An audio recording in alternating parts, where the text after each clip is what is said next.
Shalom. Call halal Yahweh Shema Shai by Hashem Wakakwadash. Double honors unto the apostles and the elders. Salutations to all my fellow laborers doing this work in truth and sincerity, risking their lives and their freedom to do so. Now more so than ever, to the confusion of face joined unto our ranks, to the hopeful elect, the Yaquath that are listening and learning. To you I say Shalom. This is your brother Malcolm from the GMS branch here in Chicago, coming at you another lesson.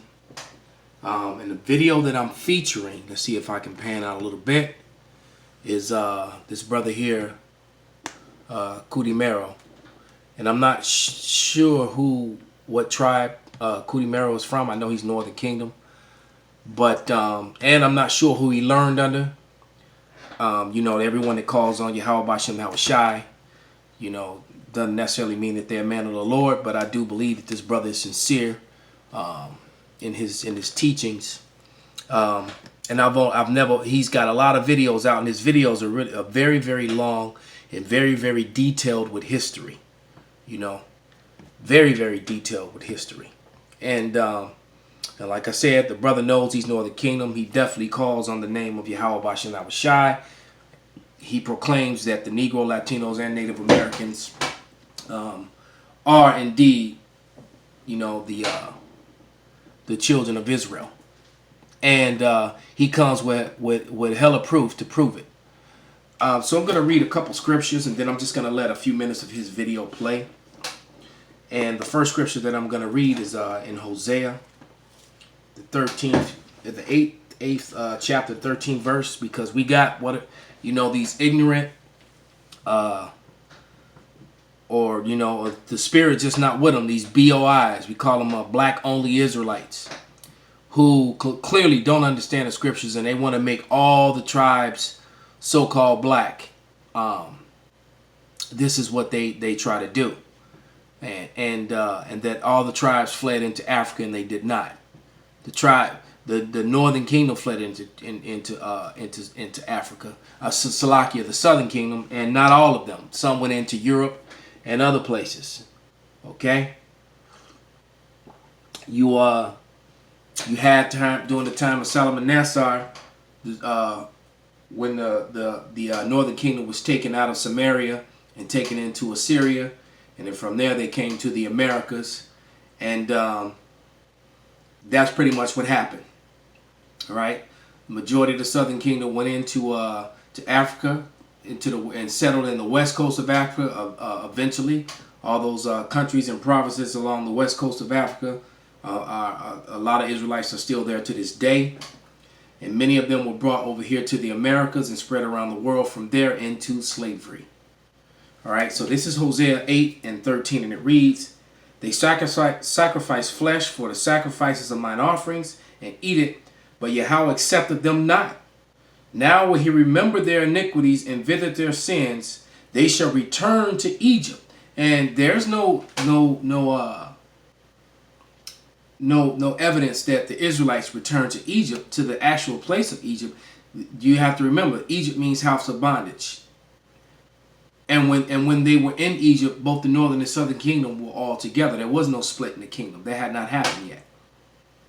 Okay?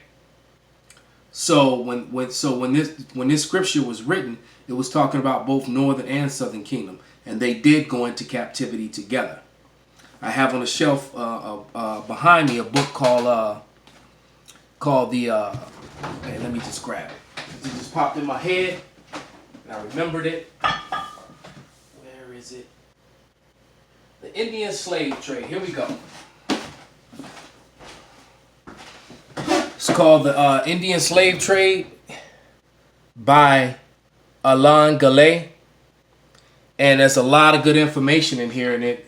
And one of the things that it tells you, a couple things that Esau did. It gives you an account of many natives being taken into captivity, into slavery, along with Negroes, and at the same time. And it tells you in this book that Esau, you know, some of the things that he did to cover up history, and how he put his own children, because he said children inherited the status of their mother. So basically, he was constantly making babies with slave women, both Northern Kingdom and Southern Kingdom women, and putting his own children into slavery. Man, this book tells you that they know that you are whatever your father is, but they will putting your children into slavery anyway. I'm just trying to find it here because it gives you the account of in this book.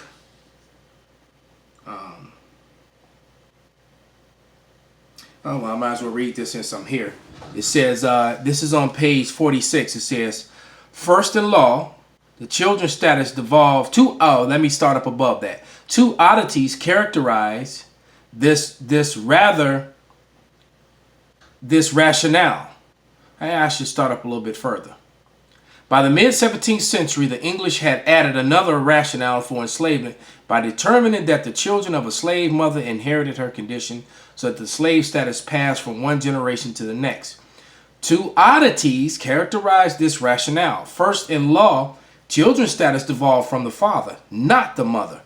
See? And they knew that. Okay?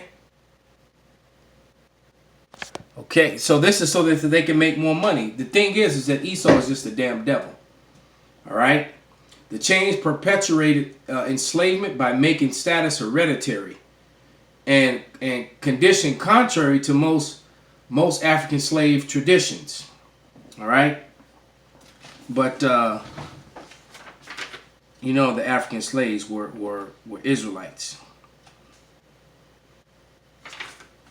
Just trying to find the page where it talks about the Royal Anne. Oh, here we go. It's on page 302. And as a matter of fact, I wrote the two scriptures that I'm going to highlight. And it's Deuteronomy 28:16, and Jeremiah 50 and 33. But here, it says, it is impossible to determine how many Indians were shipped northward. New York and Pennsylvania's extant shipping returns do not begin until 1713, and Maryland do not include the imports. We also run into the same problems in custom agents not reporting or reporting accurately the import of Indian slaves. For instance, in 1715, the Royal Anne arrived in New York with a shipment of Indian and black slaves. The number of blacks were recorded, but not the number of Indians. So there's physical evidence right there, written in this book, that the so-called natives were being taken into slavery along with the so-called Negro by the self-proclaimed white man. And the Royal Anne was owned by Jewish slave ship owners. Okay? So, let's go to Jeremiah now. This is Jeremiah 50 and 33. Thus saith the Lord of hosts, or Yahweh of hosts, the children of Israel, the Northern Kingdom, Latinos, Native Americans, all right, that go back to the seed of Jacob, and the children of Judah, so-called Negro in America, the so-called Haitians in Haiti, and the so-called Negroes throughout the islands, through Trinidad, Jamaica, etc. Those make up the tribes of Judah, Benjamin, and Levi. Okay? And it says, thus the Lord of hosts, thus saith the Lord of hosts, the children of Israel and the children of Judah were oppressed together, and all that took them captives held them fast. They refused to let them go, because they've given you social security numbers and things of that nature, and birth certificates and that, and basically declarations of ownership and taxation, and they refuse to let you go. And they relabeled you what they wanted to label you, just as they self-proclaim themselves as white people. Okay? So without any further ado, let's just play a few minutes of the brother's video as he dropped his history on you, which is pretty damning. So I'm gonna look into this book that he's highlighting by this PhD historian that he found.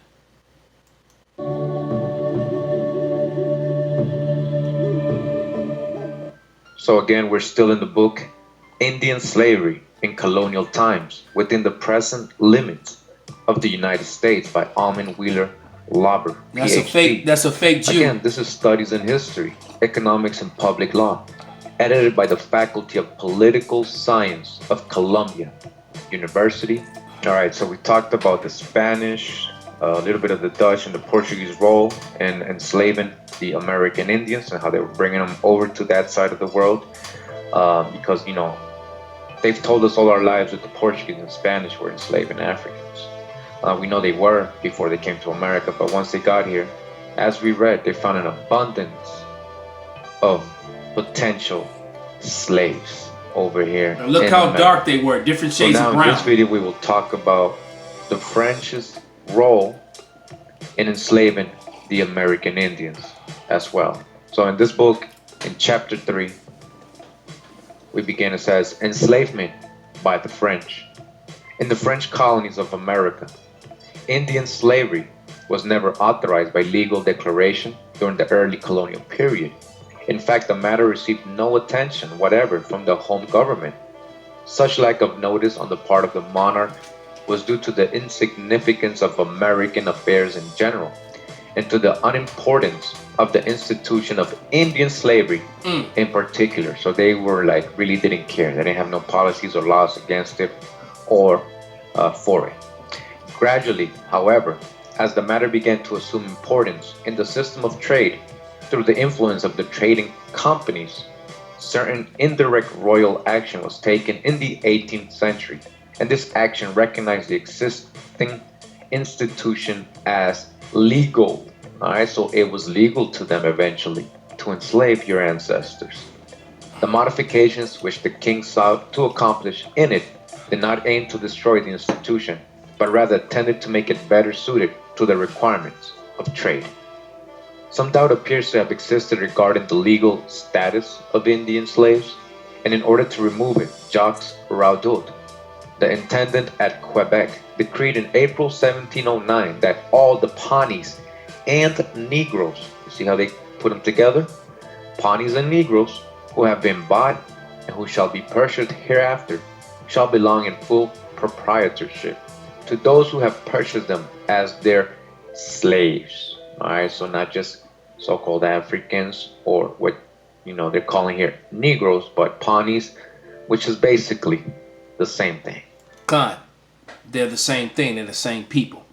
All right. And what I like is that in this book, if you follow the arrow, is giving you the information that the scholar used and where it came from. All right. It says the edict of Louis the, I think this is 14th in 1688, authorizing the importation of the slaves related only to Negroes from Africa. Hamilton, Slavery in Canada, in Transactions of Canadian Institute, 1890. IP, page 102. Transactions of the Canadian Institute, 1890. And the Memoirs et Documents related as well. It's going off into French. I can't really read it. But nevertheless, it's giving you the source where this information was coming from at the bottom of the book. And a lot of the older books do that. They put the source of what they say something, and then they label the source where it came from. I love those old books, man. But as you can see, the name of this video is part 15 at the bottom of the page here. For anyone who wants to go and watch the video and maybe want to go further into it. And this brother, like I said, this brother does some very, very intense historical research when he does his videos, man. Very, very intense. And this is the brother Cootie Merrill, Northern Kingdom brother. Not sure what tribe he's from. Never really had contact with the brother. Never talked to him or anything like that. But this video popped up in my feed and I watched it because I've watched a couple of his videos in the past.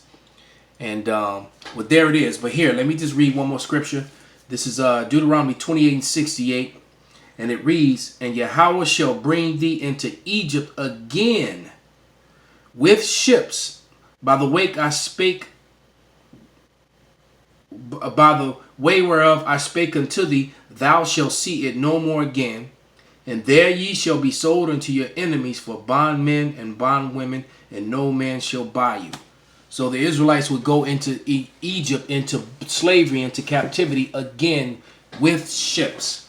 And now you have the physical documentation and the records of so-called Latinos and Native Americans on slave ships with Negroes. Right? Just because they didn't teach it didn't mean it didn't happen. For all you BOIs out there, man. So you BOIs have been reproved and rebuked. All right? And if you can't get with the program and accept the Northern Kingdom as your brothers, you are going to die in your ignorance. Call halal, Yahweh Bashim Shai Bahashim Wakakwadash, Wa Abba Babal.